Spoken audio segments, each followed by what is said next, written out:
I have with us tonight Professor Emeritus Dr. Larry Olson from Ohio Christian University. He was the head of the psychology department there for many, many years, and he and I got to work together there. And of course, you know Mrs. Wisecup, our elementary principal and mother of 4 girls. And then if Bless your heart. if time, I'm just going to add a few things here at the end, as I'm a mother of 3 girls. So we will get started with Dr. Olson. Dr. Olson. I find it interesting. And I'm going to be Vanna again. And you'll do Vanna? Yes, I will. She's going to be my Vanna White, okay, and I'll be Pat Sajak. Well, Ryan yeah, I'll be Ryan Seacrest, apparently. I know I look about the same age. It's good to see a couple more guys come in, okay? Guys, you need to know about how to raise girls. I raised one, okay? How old is she now? Going to be 46? She's 46 right now. She's going to be 47. And she survived, okay? But I will tell you this, there were times in her teenage years that I looked at her, she's our oldest, I looked at her and I said, Melissa, I have never raised a daughter before. I'm not sure what to do, but we'll figure it out.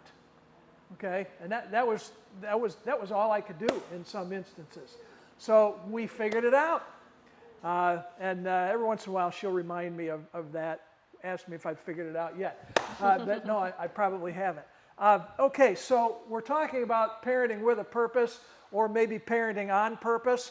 For those of you who were here for the first session, you let me know if I do better this time, okay? But we're going to talk about the similar things. You're really scratching that thing up. No, it's just my lotion on my fingers. We're great. Well, you know, that might be the reason I couldn't do it. My hands are dry. All right, so, folks, parenting is important. It's important, okay? In fact, it is very important. In fact, beyond that, it is extremely important. You cannot get around the fact that parenting is important. You are the most influential person in your child's life. Do you believe that? Do you believe that? Well, you are. You are so important to your kids. Your words carry tremendous gravity with your kids. Their buddies can tell them that they're ugly and they dress funny. That'll roll off their back. But if Dad says that, bam, it's heavy.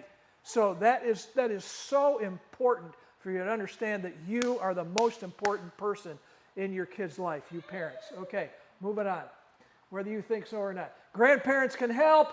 The church can help, we hope. The school helps, we hope. And friends, notice I crossed out help and put might make it harder.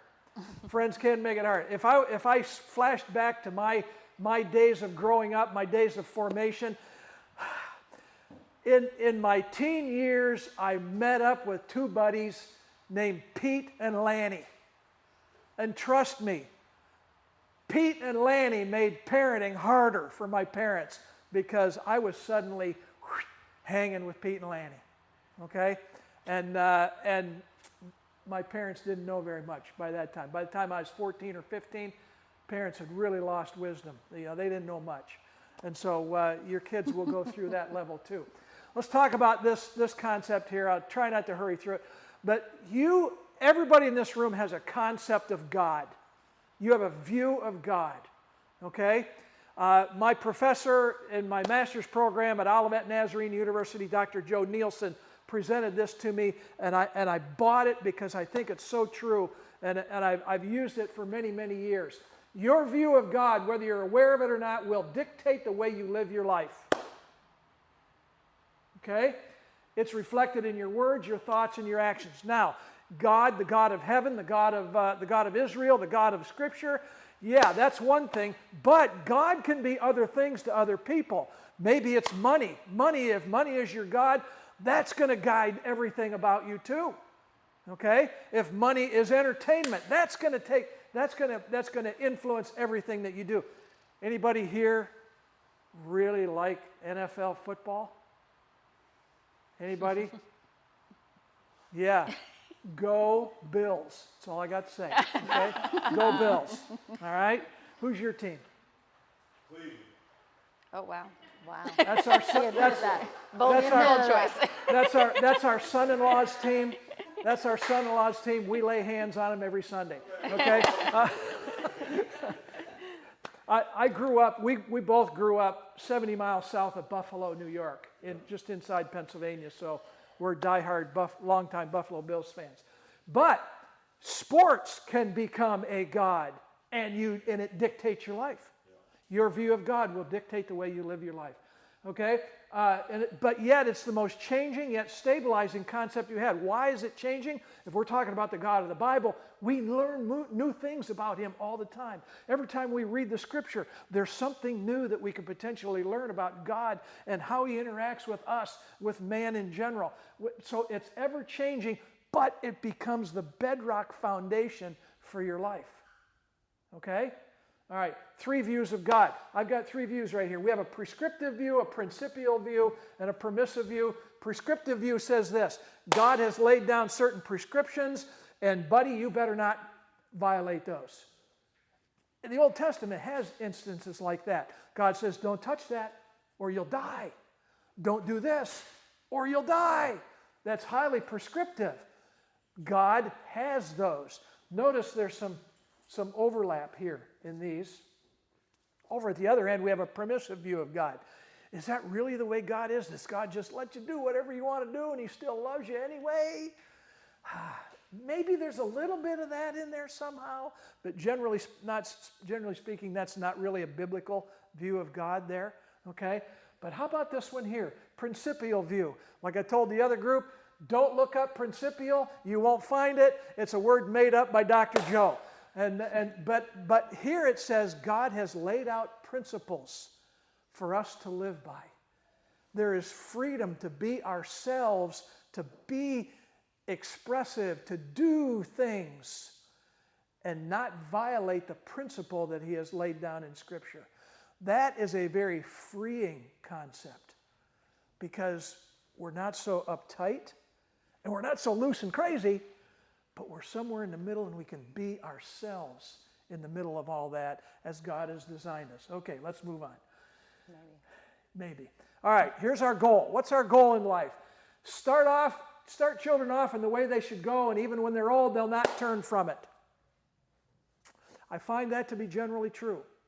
There are some instances where it hasn't happened, but with my kids, our kids, we raised our kids in the church, raised them to love Jesus, and it's worked out, praise God. A lot of prayer and supplication. It's a big job. Go ahead. Man, you are really smearing that up down there. So what's our goal here? We'll clean it. What's our goal here? Let's see our goal. Ta-da! Here's our goal, eventually, to raise autonomous children that can function appropriately in this world. Okay? Autonomous, stand alone. Autonomous, do their own thing. Autonomous, find their own way in life with God's help. And we want them to know Jesus and to serve him, right? How high is that a priority of yours, that you want your kids to know the Lord? You know, they say you can't take anything with you to heaven, but you can take your kids. Wow, think of that. Eternity with those kids. Woohoo! Getting me excited a little bit. You know, it's like that song says, I want to go to heaven, but I don't want to go tonight. Okay. Okay. Psalm 139. You created my inmost being. You knit me together in my mother's womb. I praise you because I'm fearfully and wonderfully made. Your works are wonderful, and I know that full well. And we are complicated. The words "we are complicated" are not in that verse, but they do follow very nicely. Go ahead. It's working. It's working. How do we get a handle on this? Let's find out. Ephesians chapter 5 has a family structure in there. Go ahead. Just keep running. I'll keep up with you. Ephesians 5, big picture in Ephesians 5 really is follow Christ. It's follow Christ. But under that, under following Christ, it says, husband, love your wife. Okay? Husband and wife, Love each other in mutual submission. Wow. Some people balk at that, but you know, I let my wife make all the big decisions, you know. No, wait a minute. She makes all the small decisions. But the question comes to me, well, what decisions do you make? I said, well, I haven't had any big ones to make lately, you know. So that's the way that works. Check this out. Wife, your husband at times will need to be Mr. Final Say So. Ladies, you okay with that? I asked my social psychology class. I've got 6, 7 guys in that class and about 12 girls in that class. This is college now. Girls all sit on the same side. Guys all sat on the same side. You know, when I was in college, I would have never done that. I'm going to find a girl to sit by. You know what I'm saying? But at any rate, I asked them, I said, you know, we're talking about the structure of the family. And the guys, you know, Dad, you're the Mr. Final Say So. You're going to be that. And they all bought that. I said, ladies, anybody over here want to be that Mr. Final Say So or Miss Final Say So? And to a woman, they said, no, we are comfortable of letting the man lead. And I thought, boy, that's different from when I grew up. You know, the women's lib generation. Okay. All right, here we go. Children, obey your parents. Parents, be a team. Work together. Be of the same mind. Our daughter told us one time when she was a little older in her teen years, she said one thing about you and Mom was that we could never get you apart on an issue. We could never get you to go against each other. You always stayed the same. That's a key piece. The family will flourish. It sounds easy, right? Let's see. Getting better. You ready for this? A mother was preparing pancakes for her sons Kevin 5 and Ryan 3. Boys began to argue over who would get the first pancake. Their mother saw an opportunity for a moral lesson. If Jesus were sitting here, he would say, let my brother have the first pancake. I can wait. After a brief pause, Kevin turned to his younger brother and said, Ryan, you be Jesus. Isn't that the way it works? Okay, let's move on. I'm a psychologist. I'm also an ordained minister, by the way. But I'm a psychologist, and Alfred Adler gives us a lot of good information regarding birth order. And birth order will have impact on how your kids behave, how your kids act. Birth order probably more has impact on how you parented them than how they genetically are going to be. Firstborns, they carry the parents' expectations, no pressure there, but yeah, there is. There's a lot of pressure. They're the achiever, they're the go-getter, I'm going to make something of myself. I'm going to be organized, I'm going to get this done. I'm going to keep an eye on those younger siblings to make sure they don't get in trouble, okay? Middleborns, stuck in the middle, trying to figure it out. Here's our resident middleborn right here, okay? When I did this the first time, I looked over her and she just went, middleborn, okay? Who's the firstborns here? We got firstborns, you're firstborn, middleborns, got one back there. Lastborns, no doesn't really mean no, does it? Right? That got you, didn't it? Huh? You know that's a fact. Yeah. I'm a lastborn as well. I have fun in life, okay? That's just our goal in life. If it ain't fun, I ain't doing it, okay? All right, only borns, only children, bless your heart. That's the firstborn times 10, okay? Oh, that's fun stuff. Every kid is different. Why? Perhaps it's, I'm stepping on my own 2 feet here. Perhaps it's your parenting styles. Are you an authoritarian parent? Controlling, expect strict obedience. You know, I think with the firstborn, there's that in there because you want that kid, mom and dad, you want that kid to turn out right. It's your first shot at it. You don't really know what you're doing. And so you lay everything on that kid. No pressure there, huh? Authoritative, characterized, high demands, high responsiveness. You are responsive to the kid. In fact, in authoritative, there's a good give and take in authoritative parenting. Hey, the kid says, hey, Dad, can I go such and such? Well, I'm not sure. Let's talk about it. Let's do a little back and forth on that. Have you ever protected your kids from something? Our son, the neighbors asked him to go. He was about 9 years old, I think. Neighbors asked him to go to Kings Island with, not the neighbors, but a kid in school. Asked if he would go to Kings Island with them. Well, he's 9 years old, okay? And he came to me and he said, Dad, they asked me to go to Kings Island with them. Would it be okay if I went? And I looked at him and I could see the look in his eye. And I said, do you really want to go? And he said, I don't really know the family that well. I don't know if I'd be comfortable. And you know what I said to him? I said, do you want me to tell you you can't go? And he said, would you please? And so I'm protecting him. Sometimes you got to do that. You got to really do that. Permissive parenting, characterized by low demands, high responsiveness, lenient, no rules. Go ahead. Uninvolved, because you are here. There are no uninvolved parents in this room. I can guarantee you that.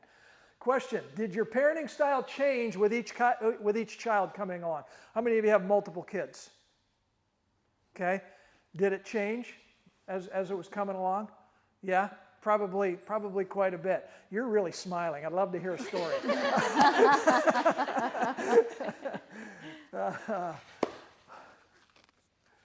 Should I tell them about the 2 rules? No, I'm not going to. We're going to.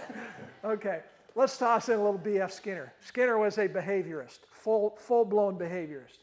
Believed that we are products of our reinforcements. Edward Thorndike, not a contemporary of his, but way before. Behavior that is rewarded is likely to be repeated. Okay? You getting that in your parenting style now? Behavior that's rewarded is likely to be repeated. Test of behavior, get reinforcement and reward. Behavior becomes part of our repertoire. We'll do it again if it worked. Punishment should extinguish the undesirable behaviors. Skinner said this, a child can be programmed to be anything we want them to be. I saw a lecture by him, and he said, you can choose what you want your kid to be if you set up the right reinforcements and punishments. If you want him to be an engineer, you can make him an engineer. If you want your kid to be a nurse, you can make them a nurse. If you want him to be a doctor, you can make him a doctor just by your reinforcements. I don't like that. I would rather God tell my kids what they're going to be. Okay? Is this in the Bible? Maybe. You got it? Good for you. 1 Corinthians 15:33, do not be misled. Bad company corrupts good character. Okay. Reinforcement. Did you hear that? Galatians 5:16. Anybody got that? Hey, Bonnie, you might need to start looking up Scripture. I have that. You got that? Yeah. Okay. So I say, live by the Spirit, and you will not gratify the desires of the sinful nature. Living by the Spirit, you won't gratify those other desires. Living by the Spirit is a reward in and of itself. Okay?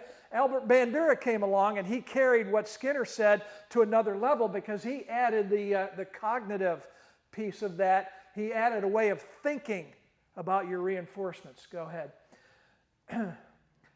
Keep going. Cognitive behavior approach seeks to change thinking patterns. Romans 12:2. I know we've got that. Yep, I got it. Oh, we got it in the back room there. Nice. You ready? Hit it. Do not conform to the pattern of this world, but be transformed by the renewing of your mind. Then you will be able to test and approve what God's will is, His good, pleasing, and perfect will. Okay. Renewing of your minds. Okay, let's get our thinking squared around right. How many of you had to sit down and talk to your kids about the way they think? Yeah, because sometimes their thinking is just really divergent from anything that you perceive to be normal. Okay, why? Because they're kids. All right, Philippians 4:8. I've got it. Okay. Finally, brothers and sisters, whatever is true, whatever is noble, whatever is right, whatever is pure, whatever is lovely, whatever is admirable, if anything is excellent or praiseworthy, think about such on things. these things. Okay. All right. Cognitive behavioral therapy teaches that our thoughts shape our behaviors and emotions.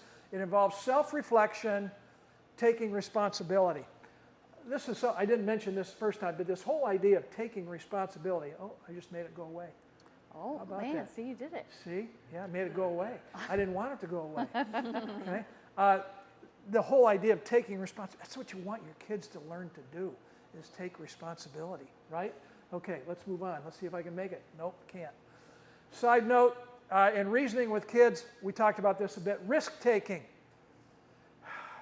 The full ability to assess risk does not develop until the early 20s. Your kid that rides his bicycle off the wall into the road, he can't really assess that risk. The kid that jumps out the second-story window and tries to hit the trampoline, he can't really assess risk all that much. And so you really have to help them to assess those kind of risks. Anybody's kid ever do anything that nearly killed him?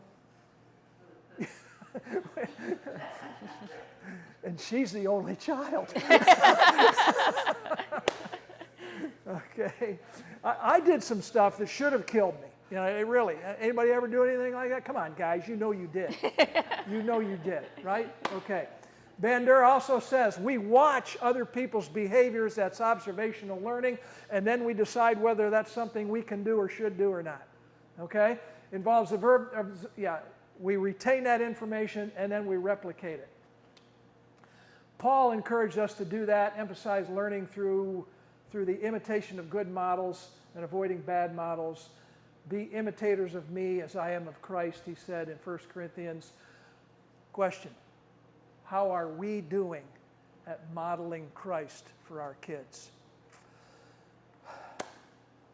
Took my kids fishing. This is back in Pennsylvania. Love fishing in those mountain streams for trout. Took my daughter one day, and we hiked down this stream, and she caught a trout. She was so excited. She never went fishing with me again. Took my son, 4 years old, the next day. Okay, we didn't catch anything. Went to the same spot that Melissa caught that trout, and we didn't get anything. And I could see he was getting a little bored, so we headed back to the car. Walking on the path along the stream, there was a branch in my way. I pushed the branch out of the way. But as I pushed that branch, a bug flew in my mouth. Okay? I turned and I spit it out. Okay? I was carrying my fishing pole in my right hand. And when I turned around, I looked back and saw my son, 4 years old, carrying his fishing pole in his right hand. And when I turned and spit, guess what he did? He turned and spit. I thought, oh no, this kid is watching everything I do. That scared me into parenting a little bit better starting right then. I think I came home and told you that story, if I'm not mistaken. But when you come to that realization that your kids are watching everything, it'll change. It'll change the way you do things, okay? And I hope you get that. Let's move on to another level. Abraham Maslow, existentialist, okay? He rather than the reinforcement concept, he thought personality had to be beyond that, had to be something better than that. He called this idea self-actualization, his hierarchy of needs. We all have physiological needs. We have to have food and water. We have to stay safe. We need others around us. We need belonging and love. And we need to feel good about ourselves. Those are the deficiency needs. If we don't have these met, we can't get to self-actualization. What is self-actualization? To be all you can be. It's a matter of becoming the most complete, the fullest you. Hence the term self-actualization. Is that a biblical concept? Let's see. Vanna? Okay, here's what it is. Self-actualization, living out one's God-given purpose. Best thing you can ever do, best thing your kids can ever do. Ephesians 2:10, I've got the verses right here. You don't have to look them up. We're created to do good works in Christ Jesus. Transformation and growth. We all, who with unveiled faces contemplate the Lord's glory, are being transformed into His image, ever increasing glory, which comes from the Lord. We will bear fruit. I'm the vine, you're the branches. If you remain in me, you're going to be fruitful. Okay? That is the ultimate self-actualization. Now, Maslow wouldn't have dreamed of that. He was a secularist, a humanist, okay, existential psychology. But so many psychologists got close to the sacred that backed away, and he would have been one of them here. We need to just take that to the level of sacred. All truth is God's truth, right? Okay. Identity with Christ. I've been crucified with Christ. I no longer live, but Christ lives in me. In the life I live in the body, I live by faith in the Son of God who loved me and gave himself for me. Wow! That's the greatest. Moving on. Sounds like abundant living. I don't know. Get guys in here. Let's do it. Okay? Yeah, get guys in here. I was going to skip this for the women's session, but this is kind of good. I actually developed this message for chapel at OCU one time, a men's only chapel.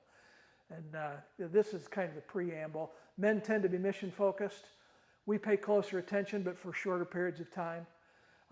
We respond to masculine imagery. You tough guy. Yeah. We love humor. Okay? We like to learn something and go try it out. Am I hitting you here, guys? Huh? We love good, friendly competition. Anybody? Anybody? Yeah? You're smiling. But we like our personal space. All right, and here we go. Here are 10 things that men need to know. Number 1, you are not a woman. Today, they're trying to tell us differently. You are not a woman. Men want to win. Men need to separate from the feminine. Men provide for and protect and preserve the community. Men are willing to make the necessary sacrifices. Men need a beauty to rescue, and they need a battle to fight. They need an adventure to live. They're most fulfilled when they live on the wild side. Men are most fulfilled when they follow the commander, Jesus Christ. We are most fulfilled. That kind of tails right back to that whole self-actualization idea, doesn't it? Okay? All right, moving on. Here's your to-do list. Parents, pray for your children. Go to church together. Talk about faith concepts. Spend time together. Outings, trips, fun things. I highly recommend this. Eat a sit-down-at-the-table meal every day. Now, we did that. When Little League was on, when band camp was on, okay, it becomes nearly impossible, but it became protected time. We did it, dare I say, religiously. And every Friday night, this might seem weird to you, every Friday night, Pizza Hut, baby. We were all right there. Pizza Hut was our place. You guys ever play tabletop football with a little folded up football? Y'all do that? While we were waiting for our food, Jeremy and I are playing tabletop football over there. Melissa and her mom are doing something over here, talking or something. We're playing that football. Jeremy scored a touchdown. It's time to kick the field goal. Okay, you know how you do. You put your little field goal up like that. You're with me. Okay, he kicks the field goal, goes over my head, lands in the pizza at the table next to us. But no, I don't know. Did they have pizza yet? Maybe they didn't, but it landed on their table. No, they weren't mad. They gave it back to us. They gave it back to us. And I think they liked the fact that we were there actually interacting with our kids. Because you see many times families out, they don't do anything together. They're not interacting with their kids. And those are critical things. Okay, protect that time. Pay attention. The little things can point to problems to be solved. I think in your story, you told of a look or an attitude or a response that said, wait a minute, there's something down here that isn't right. Okay? Our daughter, when she was little, you could read her face like a book. And she's still like that. You knew when there was something bothering her. You just knew. And so that opened up, go talk to your mother. Or it was, now I need a dad talk. Let's talk. So we did. We just watched for those little things. Talk to your children. Understand that each one has a different perspective. They don't see the world like you see the world yet. Okay? They don't. Get to know your children's friends. You just might influence them. Told the earlier group, there's some kids that I think we had a real influence on that came to our house with Jeremy's buddies. Parents, stick together on the family issues. Don't be divided. Kids will try to divide you at times. My daughter told me that the thing about Bonnie and me, we could not be separated and divided and conquered. Couldn't do it. Parents, model the best behaviors for your children, but if you mess up, admit it, talk it out. Admit it, apologize, ask for forgiveness, okay? Let them know you're human, but solve the problem. Don't leave it lingering. Don't leave it lingering, okay? Parents, love each other. Let your kids see it. Hug each other and kiss each other right there in front of the kids. If your kids are little, they'll probably go, "Oh, Mom and Dad are doing it again," or something like that. How many of you had that happen to you? Yeah. Hug your kids. They might hate it, but one day they'll hug you back. Interesting. Final note, nobody's perfect, but with God's help, you will make it. Okay? Questions, comments, anything? Anybody? It was that good, huh? I'm going to sit down here and learn something about girls. I don't know about that, but gonna be Vanna again? I mean, if you want me to be, Sure, I'm happy to. that would be fine. I'm going to sit down here where I can see, okay? Okay. Excuse me. Perfect. Okay, so I'm not a doctor, not an expert. I'm just a mom. So this is all I bring to the table. But we do have 4 girls.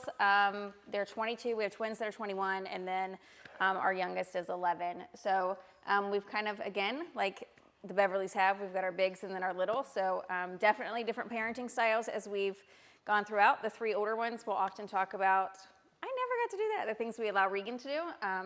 Partially because we're old and tired at this point, so she does get away with a lot more things, but she's pretty good. But some of the things, as we were kind of preparing for this, I asked the 3 older ones, what were the things that you remember from kind of your childhood that stood out, that kind of helped shape you into who you are today as 3 adult, fairly responsible, pretty good kids, I would say. 2 of the 3 immediately said discipline. I was like, okay, well, I don't know if that was a harsh thing or just the fact that helped shape them into being disciplined as adults. And I'll talk about that in just a second. But one of the things I think, after having worked in schools with a lot of girls and having 4 of my own and just kind of knowing my own inner thoughts, there's a very deep connection between girls needing to be loved and understanding what their value is. And so I think that does in part come from God. God is love. Our value comes from him. We've been created in his image. And so there's this desire within all girls to want to be loved, to feel loved, to know what love is.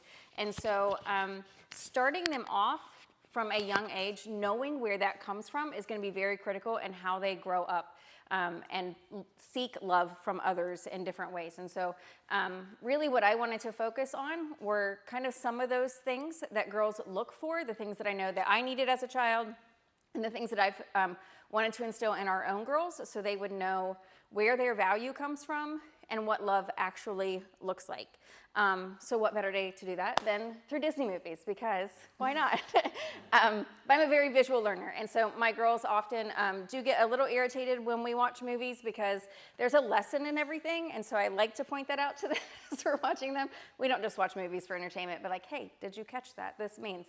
And so this is where we've gone with it. But obviously, mirror, mirror. We've been created in the image of God. That is where their value comes from. They need to know that all the time. That they are, the reason they are important, the reason they have value is that we have been created in the image of God. We have been created on purpose. Psalms 8 said that, who is God that he is mindful of us? We have been called children of God. And then in Psalms, we've been knit together. We are fearfully and wonderfully made. Our girls need to know over and over and over and over that their value comes from God. Not what they look like, not the things they do, not if they're good at school or if they're bad at school, the number of friends they have. None of that is important in who they are. They are valuable because God has made them valuable. And I think another thing that's extremely important to all girls is wanting to be beautiful. We have this idea and this concept in our mind of what beauty looks like. We're surrounded by it in the world all the time. We see pictures of things. It's on social media. It's on TV. We see it in Disney shows. We see it in TV. The physical appearance is so in their face all the time that they're growing up with this image in their mind of what it means to be beautiful. And I think one of the biggest things that we can teach our girls is that beauty comes from their character, not from their appearance. Someone can look very pretty on the outside, but what's on the inside actually comes out, and they can be a very ugly person to a lot of people, just by the way of like how they treat each other. And part of that is we need to be cautious as moms and parents about how we speak about ourselves. If we are constantly pointing out our flaws, the things that we have, you know, the Grand Canyon on my forehead, and like when we're saying the things that we notice that are our flaws in front of our girls, they're going to be very quick to pick up on the flaws that they have in themselves with their physical appearance. And we need to be cautious of that, because none of us are going to look perfect. We're not going to have it together all the time, but we want them to know that while the physical appearance isn't the most important thing, we also want them to know that their physical appearance isn't what we find the most important about them either. So we want to make sure that we're complimenting their character more than their appearance, and godly women will demonstrate grace in both their appearance and their character. And I think that's something that's really important that we show our girls. But on the flip side of that, we also kind of have this internal beast. We are sinful in nature, and I think our girls need to know that. We live in this society where kind of women and girls have been like risen to this higher status of you're supposed to be treated like a queen. And you are. And you're supposed to have all of these things at your feet. People are supposed to do everything that you want, and that's not what God said. We are sinful in nature. And so we need to have that balance of also understanding that while God has created you in his image and you are super valuable and we love you and there are so many good things, you also have to be careful of that sinful nature that you have inside of you. And so there are consequences and choices. God's going to judge his people. And if we allow our girls to kind of live on this pedestal of, you know, you're my princess, you're my doll, all of these things, they're not going to understand that choices have consequences. And they can get themselves into some pretty bad situations later if we don't nip it very quickly. And this was one of the things that 2 of the 3 olders of mine kind of pointed out, that we nipped things quickly. So even in the little, not to be nitpicky with our kids, and there's not punishment for everything, but correction when needed is so important. One of the things that Livy, our oldest, said was, I don't remember ever being grounded. It's like, well, you didn't need to be. We didn't get to the point of having overblown kind of consequences for things because we steered things in the right direction when she was young enough to kind of curb some of those things as she got older. Another important thing I feel like is crucial in discipline with our kids is if you say you are going to do something, follow through with that. Do not make fake threats on things and don't follow through. They will learn that they cannot trust you, that your words do not matter, that your words have no weight, and they can push you over. They hold authority over you in those situations. And I think it's so crucial that we show our kids, we are the authority. I will do what I'm saying. So again, we have to be very cautious in the threats that we make with our kids, because we're not going to want to take away the big things sometimes. We're not going to want to follow through with some of that. So make sure that those consequences are appropriate for the discipline, but also that you're willing to follow through on that. And it needs to be immediate. Also, as women, we've been created to work. Work was not a punishment in the garden. Adam and Eve were created to work. It is what God has created in us. This is one of the things that we've been created in his character to do, is to work. It's not a punishment. So all kids, this doesn't just apply to girls, and these things aren't listed just because these are girls' jobs. They're life skills that everyone needs to know, but it's specifically for girls. We need to teach them that good work ethic. If your kids are still little, 2, 3, 4, they can have chores, they can pick up after themselves, they can be responsible for their things. It's never too early for them to start doing that so they can take pride in their work. Again, having everything handed to our kids devalues them. It takes away the pride that they can have in themselves of working hard and doing big things and trying to pursue something that's difficult. So we need to start putting those opportunities in their hands when they are little, when they can accomplish them, and in a safe space where we can help them. But work is a good thing. Maybe. Yeah, and of course we've all been called to serve others too, and I think that is part of our innate character as women and as girls is to want to please people. We want to help, we want to serve, we want to do those things, and so we need to model that at home and in our church. We need to be those servants as well. Our attitude about that is going to be key in how they view servanthood. If we are complaining about it, if we are complaining that nobody else stays and helps to stack chairs, put up tables, they're going to have the attitude that being a servant is a bad thing. But if we can do these things with joy, if we can do these things to say, this is what God's called us to do, we are going to stay and stack the chairs, we're going to put up the tables, we're going to do the things and have joy in those things, then our girls can grow up knowing that there is joy in serving others. Maybe. Yeah, so these are some things kind of I think I took for granted as the olders were little. We were young parents with the older ones, and there were things I did not do as intentionally as we should have, and kind of seeing some of that progress and having one much later. But some of the things that are so crucial is praying for wisdom for your girls and how to best parent each of them. Again, even having 3 within 18 months of each other, they were all very different. Even our twins debate on whether or not they're identical or not. Had mixed reviews on that. But they are extremely different. And so parenting each one of them according to their needs, their styles, what they need most from you is going to be very, very important. And you need to pray for wisdom and guidance on that, because sometimes it's hard. My natural tendencies to do what I want in parenting aren't always what that specific child needs. And so sometimes it's like, put away myself. What does this one need right now to help get through this? Pray for their future spouses. Start praying for that now. That is such a big deal in their lives. Marriage is so important. Praying for that person that's going to come alongside them and be that true partner, be that person that is going to help them raise their kids, be that person that's going to be their biggest supporter. Start praying for that person now. Pray for the direction of their lives. Pray for godly friends for them. Pray over them so they learn how to pray. It's not just about having those private times of prayer. Pray as a family, pray before meals, pray over them before bed so they are learning how to pray. And reading scripture, that is such a big thing. Being actively involved in your local church. These are things we should be setting the tone for what our kids are going to do as they get older. We also need to love our girls enough to tell them that they are not the most important thing in the world. And that sounds so contradictory to what the world says right now. We want to build our kids up like, you're our whole world, everything revolves around you, and it should not. Quite honestly, your world should not revolve around your kids. It should revolve around God. And anything that takes you away from that is not where they should be. Our kids are important. They consume a lot of our time, as they should. They should be a top priority for us. But they also need to know that their life is not meant to serve themselves. Their life is meant to serve others just as much as ours are.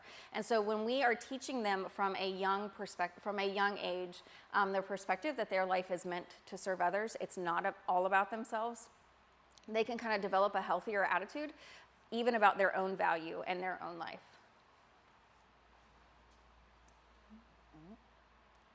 All right, into the woods. Again, if you've seen this, you kind of know what happens within this movie. That's it for that one. Oh, okay. Oh, that's okay. But Dr. Olson hit on this a little bit about being risk takers, and boys specifically kind of get the raw end of the deal with this, but girls are in different ways. And so as parents, it is our job to choose what is good for them. They do not get to choose all of the things on their own. Sometimes that means, no, that's not a good friend for you. You're not going to their house. No, you're not getting a phone at 9, 10, 11 because you don't need it. If someone needs to call you, they can call my phone. You can talk to them. You do not need social media. You do not need to have a tablet. There are things that as parents, we have to be comfortable telling them no, because we are the authority and we get to choose what's right for them. Just as much as you're not going to let them eat ice cream for dinner every day, you can't let them choose some of those things that are eventually going to end up hurting them. You have to be the adult in the situation, and you have to be willing to tell them no, because as the parent, you are going to be responsible for the outcome of some of those things if you are allowing bad behaviors to continue. The last few are just kind of anecdotal stuff, okay? These are things that we did as parents just because it worked somewhat as a protection for our girls. We were the house that all the kids came to. Not because it was the most fun for me, but because it was fun for our girls, but also I knew what was happening. I knew what they were going to be watching. I knew the games they were going to be playing. I knew the conversations that they were having. And not to be the overly protective or, an authoritarian, not to control everything, but also that sense of protection. I did not have a Christian family. My girls do not have Christian cousins. They don't have Christian households. So my sisters would do things and allow them to watch movies. And I was like, that's questionable for an adult. I don't know that a child should watch that. So our girls didn't go there and do things as often, but the cousins could come to our house as often as they wanted. So it's kind of allowing those social experiences, allowing them times to have friendships that might somewhat be questionable, but also doing it in a safe place where you know what's going to happen. So take the hit, be the house they can come to, clean up the mess later, but you'll at least know what your kids are doing and who they're with. CJ's already planning the pool parties for this summer. I like it. Yeah. Yeah, this one, we hear this a lot at this age, and I will admit, I was this kid that even at kindergarten wanted the boyfriend and all the things. I didn't grow up in a Christian house. So, blame my terrible parents. I'm kidding. No, but this is one thing that we've been cautious with our girls about too. Like, those are not conversations kids in elementary should be having. They don't need boyfriends. They don't need girlfriends. We can be friends. But having some of those adult conversations aren't necessary, and I would nip it. They don't need an explanation. We don't have boyfriends and girlfriends at your age. You're not old enough for that yet. I think this also goes along with be careful with the conversations you are having with other adults in front of your kids. Our kids carry a lot of anxiety and a lot of things already. They don't need our adult problems on their mind. That's not for them to worry about. You are their protector. You are the adult. They don't need to know the things that you are worried about. It's not their job.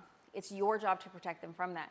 So some of the things that we're talking about, I think we need to be very cautious in what we share with our kids, make sure that it's age appropriate, but also some things they don't need to know, and that's okay. They're kids. They should be naive about some things. They should be carefree about some of those things, and that's the way it should be because they're kids.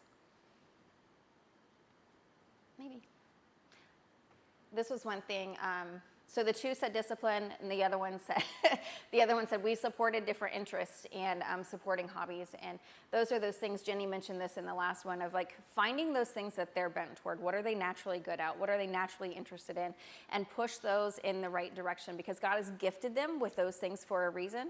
And so finding out what those natural abilities are, finding out what those natural things are, it's going to be time consuming. It could be costly. But it's one of those things that could push them in the right direction to use those gifts for what God has for them, rather than them finding something that maybe isn't the best to do. Maybe. And I think every girl wants their happily ever after. So they desire that very much. I mean, we grow up as little girls watching Disney movies and watching princess movies, and we want that. And just as much as men want their beauty to rescue, we want to be the beauty that's rescued. And so we want that, and we want that for our girls. But this involves we have to teach them their value, so they know that they are worth fighting for. I should have had Mulan. Oh no, I'm kidding. I should have just. Because, never mind. Anyway, that's a Mulan reference. Livy would have gotten it. All right. No, it's okay. But again, we want them to find that person that's going to provide that happily ever after. If they don't know their value, they're going to find somebody that sells them short. That's not going to provide that for them. And they're not going to have that. But more importantly than having that person here, we want them to know Jesus. Ultimately, beyond anything else, we want our girls to grow up knowing that they can have an eternal happily ever after if they follow the life that is pleasing and honoring to God. I don't know what else I have. So then what is your story? I think some of the most important and critical things that we can do as parents is be involved, be present, be truthful with our kids, put the phone away, put the distractions away, turn work off, which is really hard. It's really hard. It's really hard. but they need you more than your job does. You get one shot at this with your kids, and pretty soon they're 22 and 21 and getting married, and they don't need you as much anymore. So it's really, really important to be that parent that's involved. Know what your kids are doing. Know what they're talking about. Have those conversations with them at home about what's going on with their day. Be present with them. That is so critical. Not just half-heartedly, not just kind of as you're busy doing other things. Be present with your kids. And we need to be very honest with our kids too, which can sometimes be hard. And that's it. I thought you were going to say to eternity and beyond. I should have. That would have been good. Then I'll the edit wings it. would have gone like that. The wings would have come out. I'll edit that so when she sends it out to parents, I'll look like I had it together. Thank you, Renee. All right, yes. We do have time for some questions. If anyone has a question that you'd like to ask. It was just that good. It was that good. We are that good. It We was are. that good. Yeah. No stone So unturned. what I'll do is I'll send this out to everyone with the presentations, and then I'll add a few of my own notes to that. But I do want to give out these door prizes. So if your ticket ends in 394143 or 38, there are books back here for you to choose from, and you can grab one of those on your way out. Yay. Okay? Thank you all for coming. We appreciate you. Thank you. Be safe out there.